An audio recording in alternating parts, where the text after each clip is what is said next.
O programa a seguir tem classificação indicativa livre.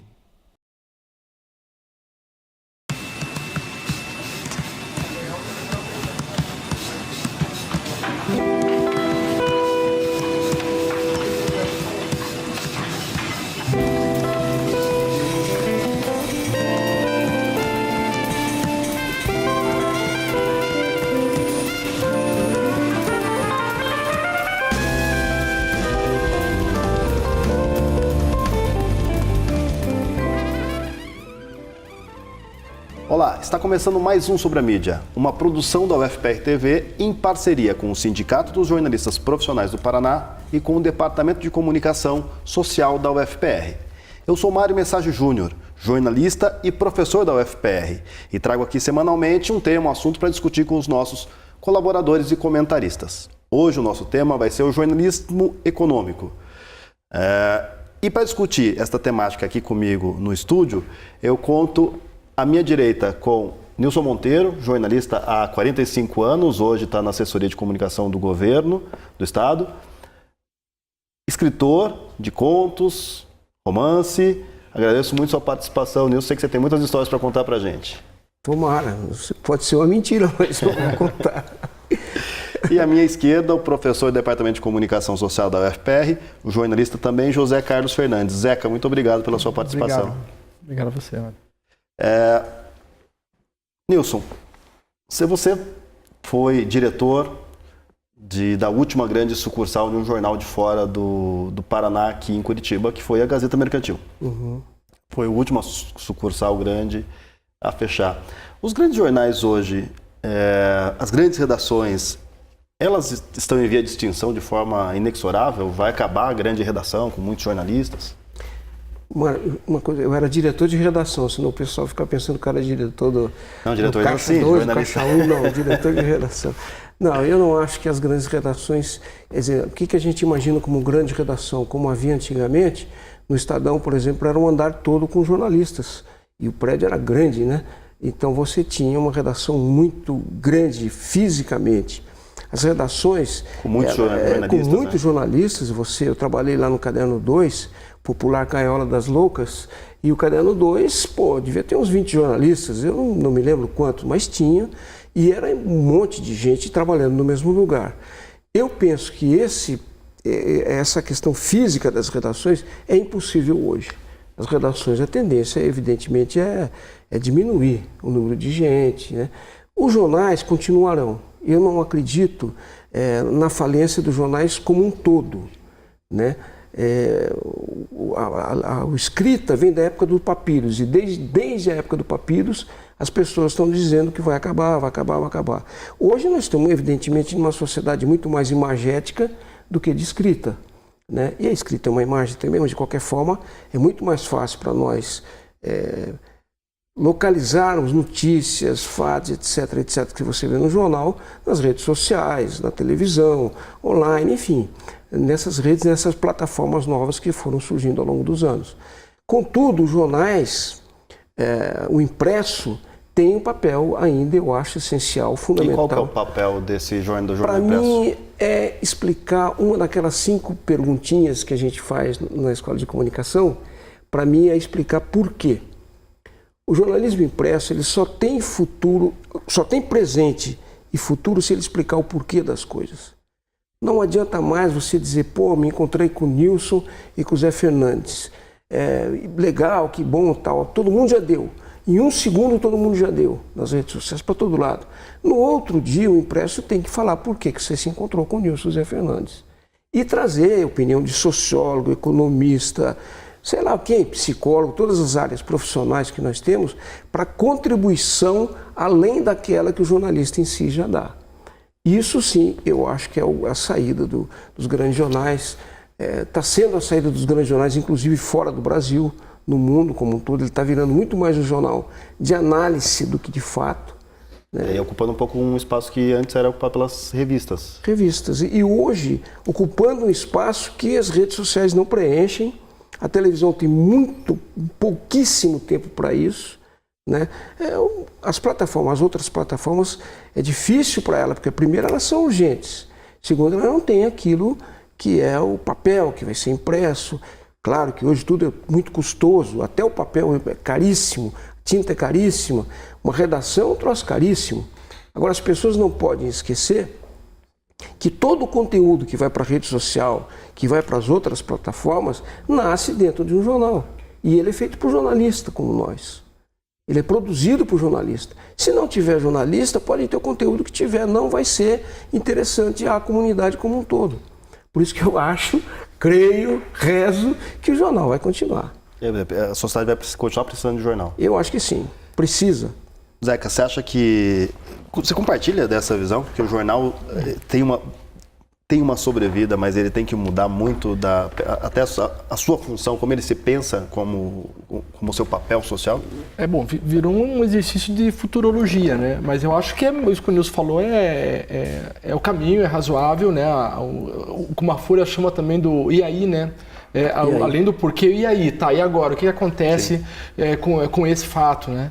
O que exige muito mais destreza até do jornalista, né? Porque parecia que chegar nesse ponto de responder essa pergunta era só quando a gente já estava num estágio maior, estava lá 10, 15 anos de profissão, e hoje acho que a gurizada mais nova está tendo que responder, enfrentar esse desafio. Agora, sobre o tamanho das redações, eu acho que pode acontecer a gente ter redações expandidas, como acontece no caso da Pública, né? Você tem um grupo razoável, não tão grande mais como eram as grandes redações, mas que faz parcerias com a sociedade. Sim. E isso tem outro modelo de gestão, né, da informação. Você vai fazer uma parceria com uma universidade para produzir vídeos para um determinado produto de comunicação. Grandes equipes, mas não mais localizadas no mesmo espaço. Não mais localizadas. Eu acho que é uma redação que se expande e isso mexe muito com os modelos de edição.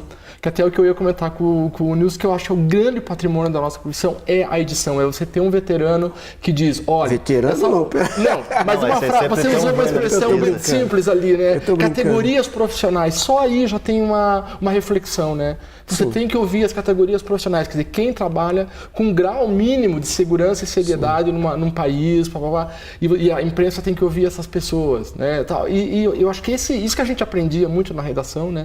Isso tem um pouco de medo, porque ficou muito horizontal, não estou um elogio à hierarquia, mas a hierarquia nos atrapalhava, mas também nos ajudava a não falar besteira. Sim. Sim. Sabe uma coisa que completa isso, também, né? Não querendo cortar o teu raciocínio, Zeca, é o seguinte... O meu lema de jornalismo, desde o primeiro dia que eu fui para a rua e eu aprendi isso na prática, é uma coisa socrática. Eu só sei que nada sei. Começar do zero, né? E como é que você vai aprender as coisas para você passar o fato, uma interpretação no mínimo segura para as pessoas como um todo? Em 5 horas ainda. Em 5 horas. Que antes era muito mais, na minha época de jornalismo romântico. Bom, romântico, sei lá, as denominações. Mas... você só pode passar isso quando você conversa com todas as pessoas. E geralmente aquelas pessoas que sabem, e todas elas sabem mais do que nós. Nós podemos saber da forma, do estilo, de como a gente fazer. Agora, quem sabe mais de astrologia é o astrólogo, quem sabe mais de astronomia é o astrônomo. Ou de futebol, é o jogador de futebol, né? Ou, enfim, são vários os caminhos, mas todos eles nos levam eu só sei que nada sei.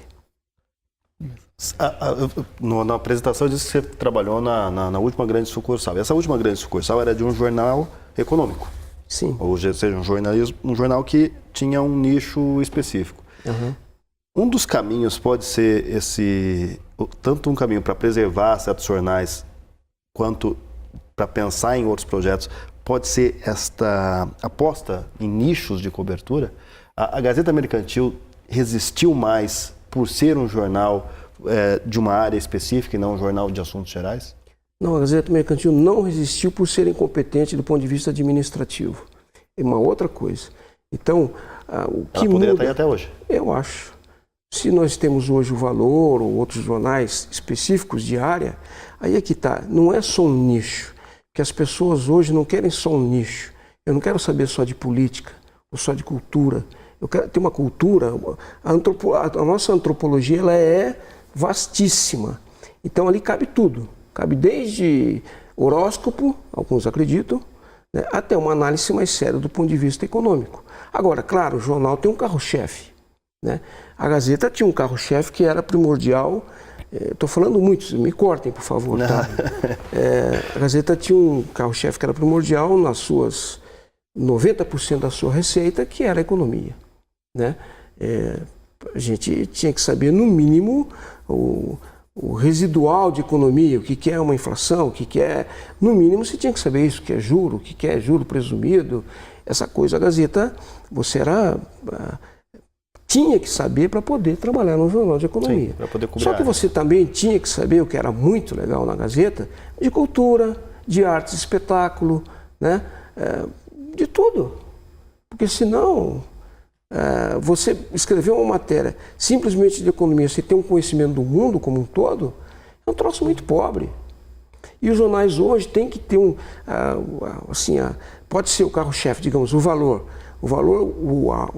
A chamada principal dele é a economia, mas o valor tem o melhor caderno de fim de semana, com análise de livro, com resenhas de livro, análise de peça. Então ele sabe que os leitores do Valor não estão só interessados em saber se a inflação vai subir ou baixar. Eles têm, suponho que têm um interesse prioritário em economia, mas não apenas Sim, em economia. E a economia hoje, para nós do Brasil e boa parte do mundo, é uma coisa fundamental. Não dá mais para a gente esquecer onde a gente está vivendo, por que a gente está vivendo, do ponto de vista econômico, né? E no mundo todo, o mundo todo está interligado. Aumentou Trump ganhou a eleição nos Estados Unidos, o mundo todo tremeu. Só fala de economia. Não foi por causa da teatralidade dele, porque o mundo tremeu do ponto de vista econômico, né? E mesmo assim, essa eleição recente do Trump e as repercussões, e uma discussão muito focada na economia, isso não é um sinal de que cada vez mais o tema economia acaba... ele ganha relevância. Cada vez mais a gente fala só... No Brasil, idem, a cobertura é muito... A área econômica é uma área que tem aumentado o escopo e o interesse de leitura? Eu acho que deixa pro Zeca falar um pouquinho. Eu vou deixar pro Zeca falar. Eu você hoje. Eu vou deixar pro Zeca falar um pouquinho, mas eu estou com o tempo do primeiro bloco estourado, eu vou encerrar por aqui. A gente encerra aqui esse primeiro bloco do Sobre a Mídia. Voltamos daqui a pouquinho falando sobre o jornalismo econômico, sobre outras questões mais globais do jornalismo. Espero você daqui a pouco para o segundo bloco.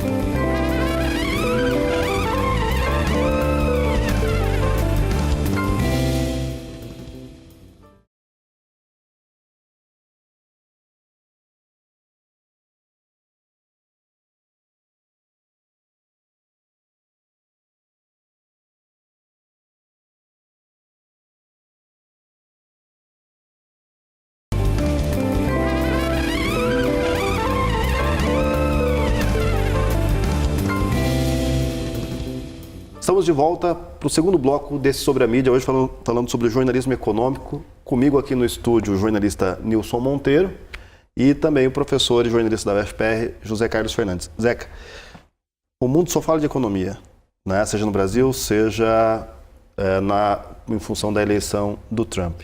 A economia está se tornando um tema guarda-chuvas? A gente não consegue mais fugir de falar de economia? Bom, para mim é uma pergunta que eu jogaria pro Wilson, porque eu fiquei lembrando do tempo da ditadura, foi um escape, né? Além do escape, era também porque todo investimentos da ditadura, não se podia falar em política, você falava em economia. E daí você falava de economia, foi quando cresceu os cadernos de economia e tudo mais. E agora, isso eu queria perguntar para o Nilson, de que economia a gente está falando? Porque naquela época eram as transnacionais, os investimentos estrangeiros, quebra de fronteiras, essas coisas que estavam...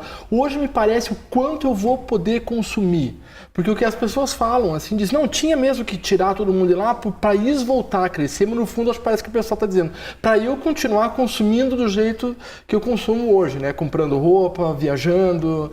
Virou uma ditadura desse consumo do consumo assim do dia a dia, né? Desse pequeno conforto que é mais determinante do que a política, mais determinante do que nação. Essa é uma pergunta que eu queria voltar para Só temos jornalismo econômico porque a economia, o consumo é algo que perpassa a vida toda agora?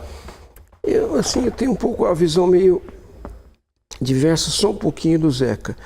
Na ditadura, foi uma saída, não foi uma busca dos jornais, né? Uhum. Os jornais não podiam falar, ou você dava a receita de bolo, o poema de Camões, ou você falava de economia. E falava, inclusive, parcialmente, né? Que era investimento, Itaipu, não sei o que, aquela grandiosidade toda. Depois disso, o Brasil assim, teve 2 jornais na área de economia, um deles, o mais importante, que era a Gazeta Mercantil, que era o 5º jornal de economia do mundo. Mas, veja, a economia passou a fazer tanto parte do dia a dia do cidadão, com consumo ou não, que os jornais, os grandes jornais, Globo, Estadão, Folha, todos eles, né, dedicaram cadernos especiais só para a economia e com um crescimento agora cada vez maior para a economia, né? Diminui até a questão da arte espetáculo, não diminui política, porque a política é uma coisa que a própria televisão se encarrega de fazer o mise-en-scène dela, então os jornais refletem isso, né? Mas a economia, sim, está entranhada em nós, não é só pelo consumo. As pessoas estão percebendo mais que ela é uma ciência e uma arte, a economia não é como a política é uma arte, né? Ela tem assim, altos e baixos e vai. A economia, se você erra aqui mesmo, ela sendo uma arte, ela te pega daqui a 10 anos, ela te pega, né? Como foi 30 anos da ditadura militar, que nós vivemos rescaldos até pouco tempo, da economia estourada em função do nosso grande milagre brasileiro. Isso não se pode esquecer. As novas gerações têm que entender isso, que aconteceu isso no Brasil. Não foi de graça, os fatos históricos não são de graça. Bom, então eu acho que a economia faz parte do nosso dia a dia, além do consumo. É óbvio que nós queremos estar confortavelmente, né, na hora de consumir, ter dinheiro, comprar roupa, não sei o que, não sei o que, isso aqui. Importado também esse fetiche do consumo dos nossos grandes irmãos do Norte. Tudo bem, não tem problema nenhum, eu quero ter carro, Tá bom, só que isso demanda no quê? Que eu tenha um aumento do salário, que a inflação seja mais baixa, e aí a economia. Né? Então eu penso que assim, o consumo pode permear todas as notícias, né? Mas a economia em si, como ciência e como arte, ela faz parte agora, não dá mais para a gente voltar. Nilson, e essa associação imediata com corrupção? Era isso que eu queria ter acrescentado, porque me parece que o cidadão comum vai vindo assim, essa roubalheira toda afetou a economia e é por isso hoje que eu não tenho aumento de salário, ou eu não posso consumir mais e tal. Como é que você vê essa associação? Ela é ingênua ou é real? Corrupção. Ela tem certa dose de ingenuidade, tá certo? Primeiro, é uma verdade. Se você tem mais recurso público para aplicar em saúde, educação, infraestrutura, todos eles, todos os setores, evidentemente você tem menos para corrupção. Se você tem mais para corrupção, sobra mesmo para a vida das pessoas. Isso é lógico, né? Só que aí é que você diz, há uma equivalência meio ingênua, meio indébita, não é verdadeira, né? Porque não é por causa da corrupção, de uma forma mais analítica, e que a economia do país vai mal. Em alguns países, inclusive, eles fazem com que a corrupção cresça para poder crescer, né? Mas ela, sim, é um sinal de que alguma coisa vai mal na administração pública, e muito mal. Corrupção, para mim, é um dos males, assim, eu não perdoo nem a mim. Então, é uma coisa drástica para qualquer país e em qualquer situação. Para a economia é pior ainda, né? Eu acho que o povo se sente traído, né? Eu ganho 1.800 por mês de salário mínimo e o Zé Chico lá ganhou não pelo salário, porque eu não discuto salário, esse negócio de deputado, senador, presidente. Para mim, se eles trabalhassem, eles deviam ganhar bem mesmo, para não se corromper. Quem ganha bem não se corrompe. Se corrompe os... entendeu? Porque quer mais, tá bom. Essa corrupção desenfreada que o Brasil viveu e que agora, felizmente, está vindo à superfície, venha de onde vier, né? É interessante que a população faça, assim, esse liame entre uma coisa e outra, embora, na maior parte das vezes, é uma coisa ingênua. Tem um preço econômico isso? O jornalismo e a cobertura e a maneira como ele... e até mesmo o processo de disputa política tem afetado muito o andamento da economia? Sim, né? Eu acho que sim. Agora, eu prefiro, Mário e Zeca, 200 milhões de vezes a democracia do que a ditadura. quando nós vivíamos o tal do milagre econômico. Por pior que seja, por mais, sabe, nós temos que descobrir, discutir as nossas podridões na democracia. O que está errado. Mas a gente pode, pelo menos. Pelo menos podemos. Quando nós íamos estar discutindo isso aqui na televisão da Universidade Federal do Paraná? Assim, só num regime democrático. Eu vivi num regime que, olha, é detestável, não dá. Eu trabalhei em jornais, tanto de extrema esquerda quanto de extrema direita. Eu trabalhei no jornal Movimento em São Paulo, um jornal de extrema esquerda. E trabalhei na Gazeta Mercantil, onde, aliás, 90% da redação era do Partido Comunista. Então, era um horror, pô. Você não tinha a oportunidade que nós estamos tendo hoje de discutir política, economia, cultura, saúde. Então, é muito ruim, assim, a pergunta primeira que você me fez, e é muito saudável que nós tenhamos um regime como esse quando se pode discutir. Inclusive, mesmo que o preço disso seja alto. Quer dizer, se para manter a tranquilidade econômica o preço for o silêncio, não vale a pena? Eu acho que não. Eu acho que não. Eu acho que o silêncio... Quando é que você mantém o silêncio? É só na paz dos cemitérios. É uma coisa meio ingrata, né? Para quem está vivo. E acho que não. A situação econômica tem que ser discutida. Eu acho, por exemplo, que na época da Itaipu, um exemplo muito claro disso, tá? Da nossa também, a nossa fragilidade ideológica, às vezes, e política. Na época de Itaipu, eu trabalhava no jornal, eu era radicalmente contra a construção de Itaipu, tá? Por que ia afundar 7 quedas, por que ia matar bicho, eu não sei, eu era contra. Bom, por causa do impacto ambiental. Impacto ambiental, né, afundou, lá morreu um monte de gente, gastaram milhões para fazer aquilo lá. Hoje, se não existisse Itaipu, nós não estaríamos falando aqui na televisão. 25% da energia brasileira é gerada em Itaipu. Então os militares fizeram essa coisa que para eles não era a questão de Itaipu, não era a questão da energia, era outra questão estratégica, né? Mas hoje a gente vê que foi certo naquela época fazer uma estrutura daquele tamanho. Então também a vida da gente, você vai perdendo o cabelo e talvez vá ganhando um pouco mais de paciência, um pouco mais de calma, né? E eu penso que a economia tem que ser analisada com um pouco mais de paciência, um pouco mais de calma, seja ela em jornal ou até numa conversa nossa de bar. A gente precisa ter um pouco mais de cuidado, tanto a economia quanto a política, né? Tocam a nossa vida. Então, penso assim.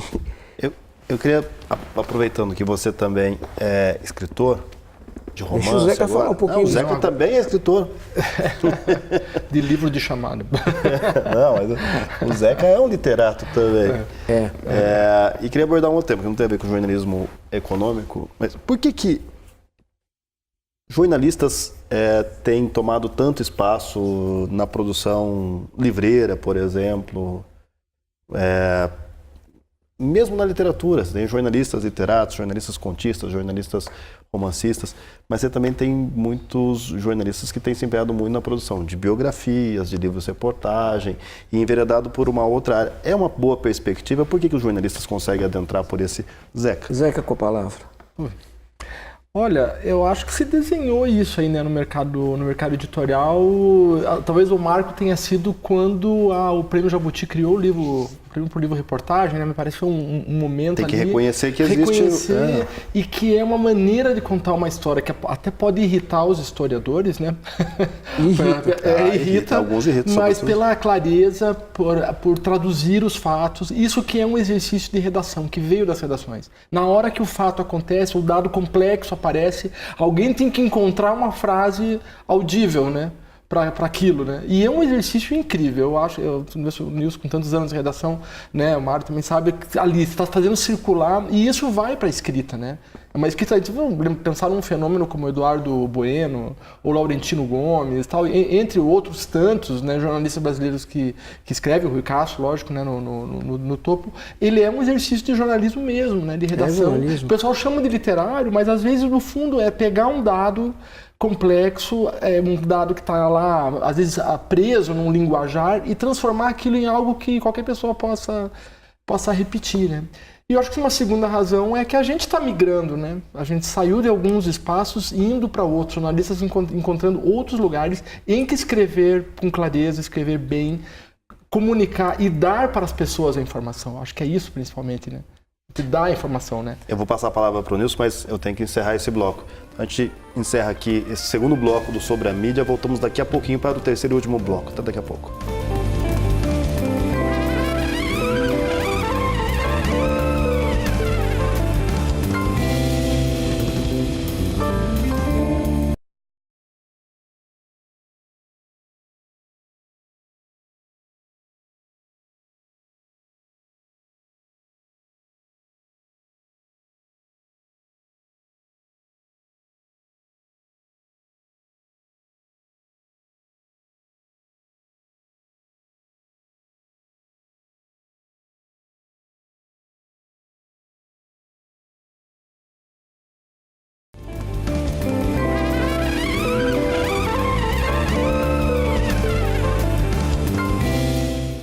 Estamos de volta para o terceiro e último bloco do Sobre a Mídia. Hoje estamos falando sobre o jornalismo econômico, mas também sobre outras questões relacionadas ao jornalismo, aqui com o jornalista Nilson Monteiro e também com o professor e jornalista José Carlos Fernandes. Nilson, a gente estava falando sobre essa migração dos jornalistas, a maneira como os jornalistas acabaram indo para a área editorial, produzindo livros, romances e tal. Por que você imagina que o jornalista consegue transitar bem nessa atividade? Eu endosso absolutamente o que disse o Zeca, porque, primeiro, uma vez um companheiro meu, um amigo meu me disse, que é escritor agora, famosíssimo no Brasil, Domingos Pellegrini, que nós tínhamos o dom de escrever. É londrinense. Nós tínhamos o dom de escrever. E eu duvido muito desse troço de dom. Eu prefiro ter que trabalhar para ter dom, né? Ele falou, não, mas além de trabalhar, tem que ter o dom. E, geralmente, uma boa parte, uma grande parte de jornalistas tem o dom de traduzir aquilo que o Zeca falou. Traduzir fatos históricos, romanceados de uma forma agradável de se ler, né? E parte para essa área. Outro motivo que eu acho bem plausível, bem palpável, aliás, é a questão do enxugamento da nossa profissão dentro do mercado nosso de trabalho normal, digamos, entre aspas, né? Que são redações e etc. Vai acabando, vai sufocando. Para onde o jornalista vai? E nós temos uma leva de belíssimos escritores, jornalistas. Isso não vem desde já, vem desde lá atrás do Brasil. Se você pegar o Rubem Braga, Carlos Drummond, né? E que partiram também para a literatura. Tomara a Deus que bons jornalistas, igual o Zeca, não quero fazer badalação, que sabem escrever, que têm o dom de escrever, passem também para a literatura. Porque isso é legal, é muito legal, né? Eu fico muito feliz com essa transferência de poderes. É um pouco daquilo que você disse, assim, você vai para o livro porque no livro você consegue contar uma história muito mais aprofundada, contextualizada, é um pouco do porquê, do e aí, do aprofundamento que cabe ao jornalismo? Eu acho que é o porquê. E mesmo. O livro é um bom formato para isso? Eu acho que o livro é um bom formato. Tem muita gente, um livro desses aí que eu escrevi, de biografia, a pessoa falou, não, mas eu não quero que você fique inventando coisa, fala a vida crua e nua da pessoa. Tá falando, então não sou eu. Não dá. Vida crua e nua eu ponho no jornal, a pessoa lê se quiser. Agora, para você ler em livro, você tem que ter algo mais, que é a linguagem literária. Mesmo que seja um fato jornalístico, tem que ter uma linguagem literária. Tem que ter um pouquinho mais de prazer, de fruição. O leitor tem que sentir vontade de consumir aquilo. Não, e aí você falou em linguagem, né? Me parece também que é uma afirmação. Com tudo contra, parece que o único setor que teve crise foi o nosso. Uma crise pegou todas as áreas profissionais. Pegou, né? Todas as áreas. Todas as áreas. Só falam da imprensa. Até os taxistas. Mas como os taxistas, assim, eles dizem que está acabando a nossa profissão. Mas você veja como a linguagem jornalística é um patrimônio, né, do século XX, XXI. Porque é uma linguagem que as pessoas gostam, a reportagem é absolutamente... Não, e mesmo se você pensar em quem não é jornalista e está aí nas redes sociais, eles tentam emular a linguagem jornalística. Exato, isso que eu ia falar. A gente sente, você vê uma criança, você diz para ela, ela vai copiar de certa certa forma, a linguagem do jornalismo, que se instalou como uma linguagem de comunicação do fato. O valor que o jornalismo defende da transparência, da clareza, é um valor que acabou se tornando um patrimônio. De doar o conhecimento para que a pessoa faça com aquele conhecimento o que ela quiser, inclusive falar dele, né? O que permite imediatamente a linguagem jornalística. Que o outro se torne coautor, né? Porque ele tá, pô, eu diria dessa maneira. O cara olha e diz, eu escreveria dessa maneira. E isso que é o barato, não tem aquele filtro, puxa, é muito bom, né? Eu não sou esse cara, não sou o Saramago, né? Que criava um afastamento, né? Você diz, eu nunca vou escrever igual o Saramago, né? Mas escrever uma reportagem, todo mundo diz, eu acho que eu faria isso. Isso potencializa o público, né? Isso é legal. E mesmo quando o jornalista vai para o romance. O romance escrito pelo jornalista tem um pouco desse traço, né? Um romance leve, um romance mais direto, um romance mais transparente. Você não cria a partir do nada, essa é a verdade. Então nós que somos jornalistas temos inclusive um caminho andado à frente dos outros. Porque a nossa vida de viver bucha, pegando fatos 24 horas por dia, você sabe de um monte de coisa que os outros não sabem. E que você pode criar a partir de uma linguagem literária em cima daquilo. Né? Assim fazia Marcos, assim fazia não, ainda faz Vargas Llosa, faz vários né? Jornalistas que passaram também a literatura, né? Então é uma coisa nossa, é um patrimônio não só de jornalistas, mas comunitário, essa questão do jornalismo, da linguagem jornalística, a inserção da comunidade cada vez maior nos jornais, nas rádios, nas televisões, no online, participando, dando palpite, entrando, etc., cada vez maior. E o jornal ou veículo de comunicação que não fizer isso morre. Tem que ter um espaço aberto à inserção comunitária. E isso, o livro é uma inserção comunitária. Você não escreve para ler, você lê, você escreve para que 10, 20, 30, 10 mil leiam, né?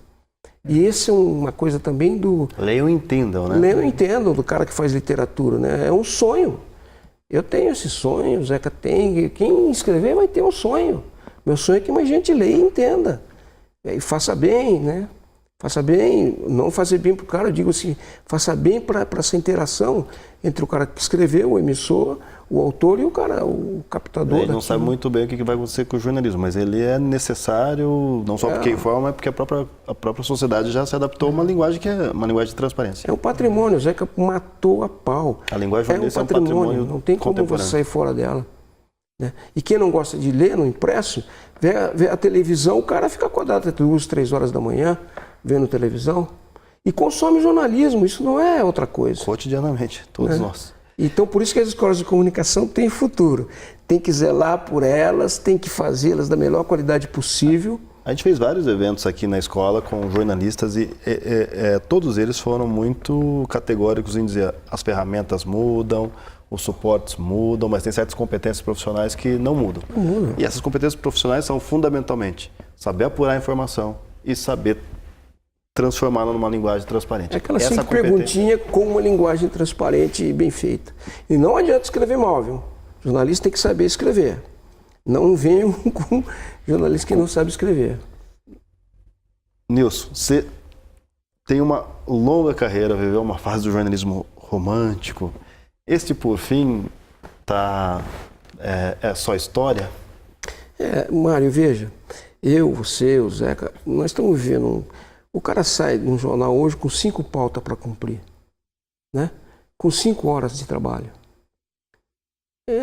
A gente pode discutir a justiça disso, que é justo, tá bom, mas não consegue fazer isso, né? Nós começamos a trabalhar quando eu era menino, 9, 10 horas da manhã e acabar, quem sabe, a hora, não sabia a hora, 3, 4 horas da manhã, né? E o mais aprendi, muito mais do que na faculdade, nas mesas de bar. Que eu ficava com os mais velhos e discutia, falava, era muito abelhudo, né? Então, o Pellegrini também, que foi um dos primeiros chefes nossos, de um batalhão de 3 repórteres que fazíamos um novo jornal, ele falou, esse povo era muito abelhudo. Você ensinava uma regra de português para eles hoje, amanhã eles já queriam discutir a regra. Era verdade, porque era uma característica nossa, né, da menino, né? Mas a gente aprendeu muito naquela época do jornalismo romântico, e aliás, desculpe, Mário, falar disso, não é um autoelogio, nem na Gazeta Mercantil também, uma meninada que nunca pediu um diploma, um currículo para um menino que entrou lá. E eles todos são de prova disso, estão de prova. Só que eles tinham que saber escrever. Se mostrasse que não sabiam escrever, tchau bicho, babau, não vai dar. E eles sabiam escrever, todos eles, muito bem. Tenho muita alegria de ter trabalhado com um monte de gente ali que... fantástico, ótimo profissional.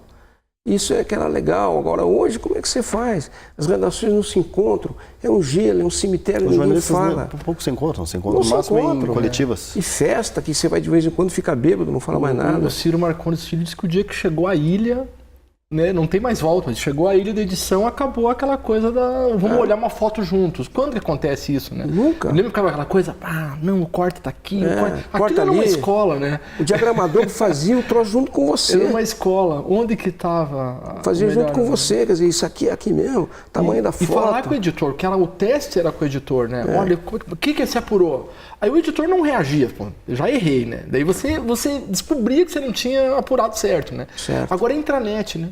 Você manda uma mensagem intranet pro editor, que já é outra linguagem, ela já é uma linguagem escrita, ela perde essa coisa do eu contar para você o que eu apurei.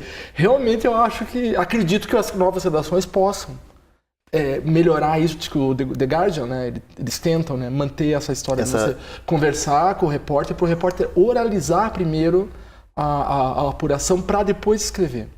Que era um processo fundamental. E ter essa relação de aprendizado com... De contar e já testar com o editor se aquilo é uma relação cola, de amizade, né? que ela vai, ao longo, além de se transformar numa amizade, numa relação profissional, uma relação de amizade. Você acaba gostando ou desgostando do cara, mas ele é um amigo teu que fala, pô, você não sabe escrever, não fez isso certo, busca de novo informação, né?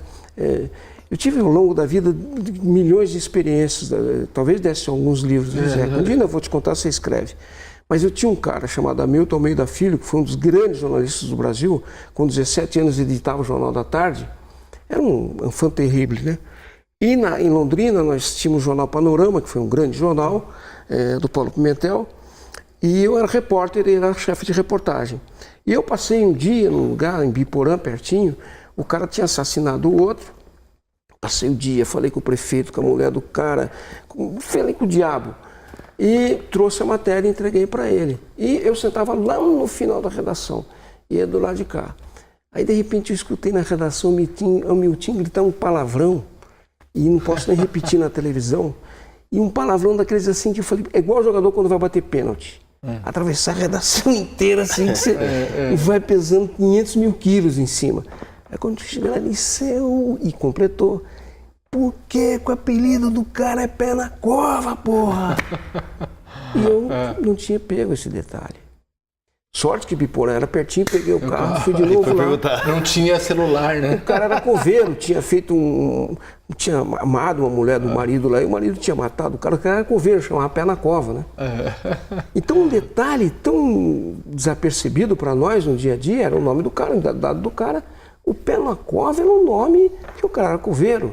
E ele tinha toda a razão, e eu aprendi isso nunca mais na minha vida, deixei de perguntar.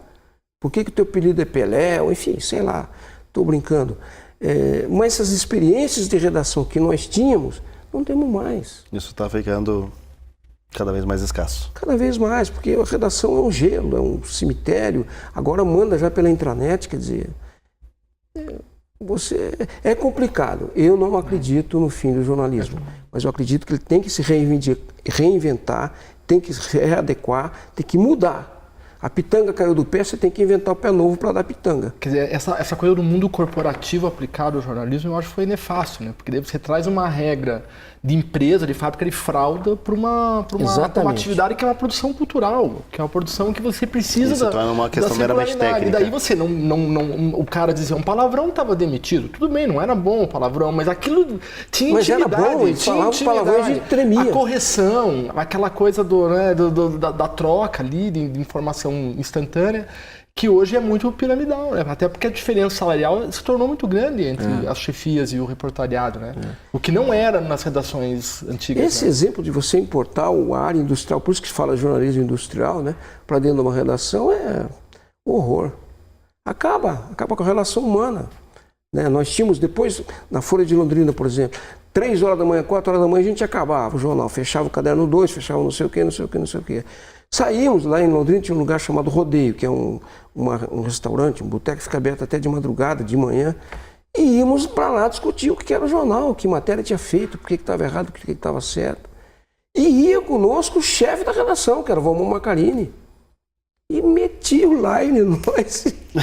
E a gente brigava muito com ele, mas a gente aprendeu muito, muito, muito. Eu agradeço muito aqueles caras que assim, eu era bem abelhudinho, bem topetudinho no início, e continuo, né, graças a Deus.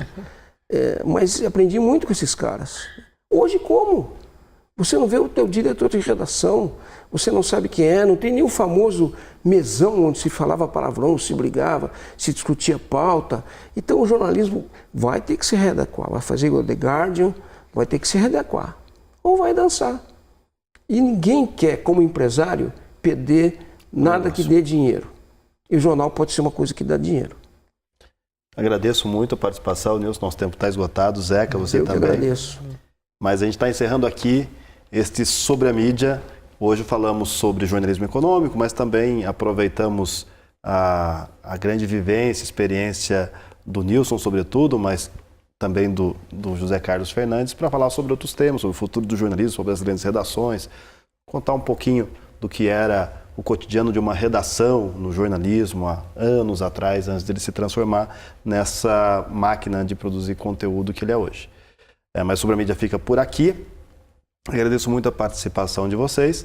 Se vocês quiserem mandar sugestões, dicas, fazer críticas, entre em contato conosco pelo Facebook, facebook.com/UFPR-TV oficial. Eu sou Mário Mensagem Júnior, jornalista e professor da UFPR, e te espero aqui na UFPR TV na semana que vem para mais um Sobre a Mídia. Muito obrigado pela sua audiência e até lá.